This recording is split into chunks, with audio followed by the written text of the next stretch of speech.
When people saw me cleaning office floors at night, they assumed one thing: that I had failed. That life had pushed me down and left me there. Some of them didn't even try to hide it. The whispers, the quiet laughs, especially my relatives. At family dinners someone would always say, "At least she has a job," like it was a pity statement. Like my life had somehow ended. What they didn't know was that I chose that job.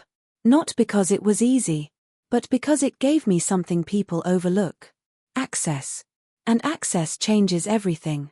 One night I met Mr. Harris, a lawyer who always worked late. At first, he barely noticed me. Just a polite nod. Until one evening, I accidentally spilled coffee near his office. I apologized quickly, but instead of getting annoyed, he smiled. "You're here every night," he said. I nodded. "Hard worker." It was a simple comment, but it stuck with me. Because most people only saw a cleaner. He saw someone working.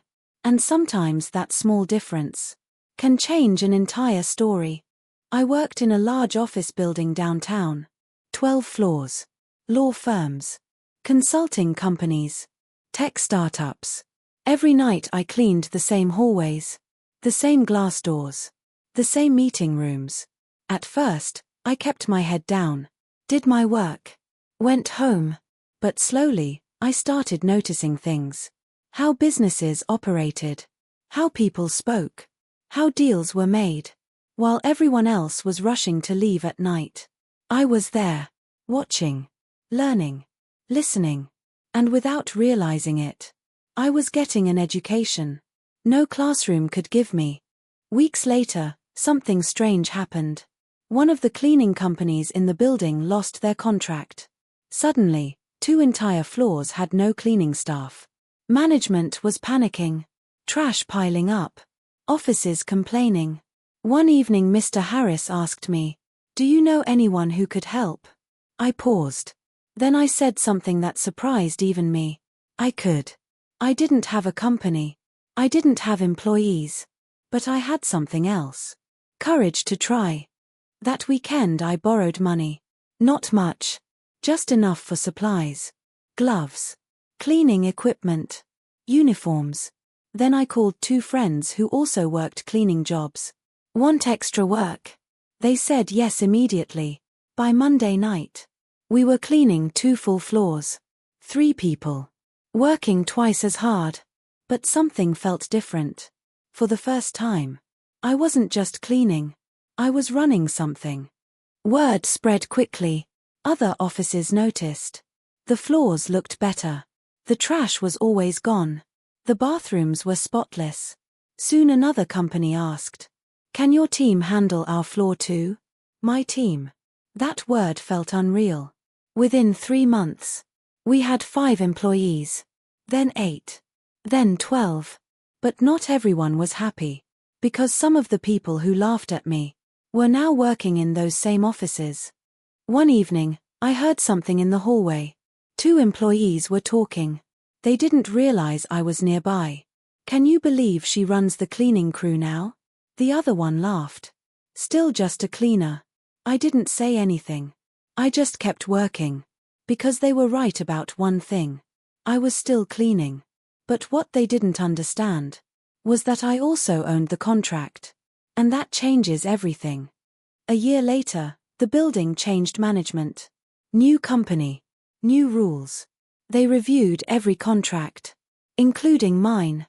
Some employees whispered again, "She's going to lose it.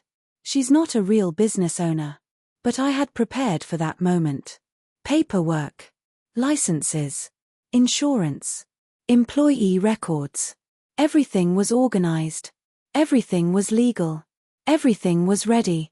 Because I never treated my opportunity like luck. I treated it like responsibility. Then something unexpected happened. A dispute started between the building management and one of the companies renting office space. Payments. Contracts. Legal threats. The case went to court. And guess who was involved in the contract discussion? My cleaning company. Suddenly, I wasn't just someone working at night. I was part of a legal agreement. a business owner with a contract. And that meant my presence was required in court. The courtroom felt cold, professional, serious. Some of the same people who used to laugh at me were sitting there. Suits, expensive watches, confident smiles, until the judge started reading the documents.